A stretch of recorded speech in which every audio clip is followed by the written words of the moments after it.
Victor Italy के शहर मिलान से ताल्लुक़ रखता है। गारमेंट्स फैक्ट्रियों को कपड़ा सप्लाई करता है। उम्र 62 साल है और ये इटली के छोटे से गांव में रहता है। विक्टर 2 माह शदीद बीमार रहा। इसे बुखार भी था, नज़ला और ज़ुकाम भी था और इसके जिस्म में दर्द भी होता था, लेकिन ये बीमारी के बावजूद काम करता रहा। 40 साल से एक्सरसाइज का आदी है। बुखार के आलम में भी जॉगिंग और स्विमिंग करता रहा। बुखार ठीक हो गया और ये रूटीन के मुताबिक ज़िंदगी गुजारने लगा। दिसंबर 2019 में चाइना से कोरोना वायरस की इतलात आने लगी। दुनिया वायरस की तरफ मुतवज्जा हो गई। यूरोप में तहकीकात शुरू हुई तो पता चला कि चीन के बाद इटली में सबसे ज़्यादा मरीज सामने आ रहे हैं। इतालवी हुकूमत ने मजीद तहकीकात की तो पता चला कि कोरोना वायरस के ज़्यादातर मरीजों का ताल्लुक मिलान और वीनस के इलाकों से है।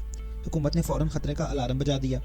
आप शायद ये जानकर हैरान होंगे कि कोरोना इटली के सूबे गोरेजिया के शहर मारिया नोडेल फ्रोली का एक छोटा सा गाँव है। कोरोना का मतलब ताज होता है। यूरोप में 1918 में इन्फ्लुएंजा की खौफनाक वबा फूटी थी। 5 करोड़ लोग हलाक हो गए थे। यूरोप के साथ अमेरिका में भी 6,75,000 लोग मारे गए थे। मेडिकल साइंसदानों का ख्याल था कि ये वायरस इटली के गांव कोरोना से चला था और स्पेन पहुंचकर खौफनाक शक्ल इख्तियार कर गया था। चनाचा इसका नाम कोरोना रख दिया गया। इंसानों में वक्त गुजरने के साथ साथ कोरोना के खिलाफ कुव्वत मुदाफ़त पैदा हो गई। चनाचा दिसंबर 2019 तक हम सब साल में एक बार कोरोना का शिकार होते हैं। हमें नज़ला भी होता है, गले में सोजिश भी होती है और बुखार भी होता है, लेकिन ये चंद दिन रहकर फिर ठीक हो जाता है। चनाचा मेडिकल साइंस ने कोरोना को गैर मुज़र करार दे दिया। लेकिन फिर चीन के शहर वुहान में दिसंबर 2019 में एक नया वायरस सामने आया। ये वायरस कोरोना की एडवांस किस्म थी। चनाचा साइंसदानों ने इसे नोवल कोरोना का नाम दे दिया।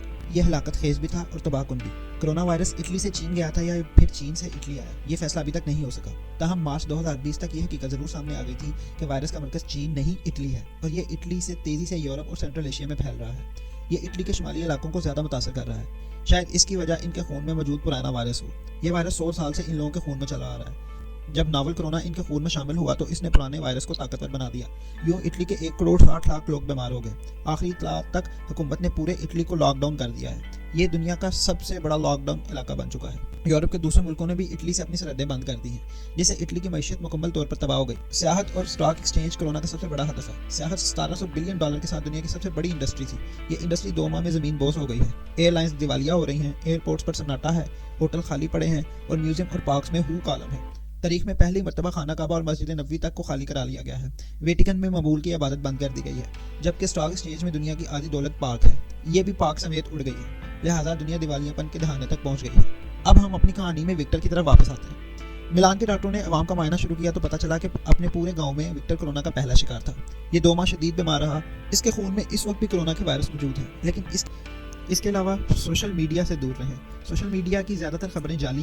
टेलीविज़न भी ज़रूरत से ज़्यादा खौफ फैला रहा है। आप यकीन करें कि अगर आप चंद दिन के लिए फेसबुक, ट्विटर और व्हाट्सएप बंद कर दें तो आप विक्टर साबित होंगे। आप सुखी हो जाएंगे और आप अगर बीमार भी हुए तो जल्द सेहतयाब हो जाएंगे, वरना आप दूसरी सूरत में टेलीविज़न और सोशल मीडिया देख कर कोरोना के बगैर ही मर जाएंगे, क्योंकि मौजूदा हालात में टेलीविज़न और सोशल मीडिया कोरोना से ज़्यादा खतरनाक साबित हो रहा है। चनाचा आप सोशल मीडिया बंद कर दें इससे पहले कि आप फोत हो जाएं। सोशल मीडिया का रोना कोरोना से ज़्यादा खौफनाक और मौलिक साबित हो रहा है। बाकी आप खुद समझदार।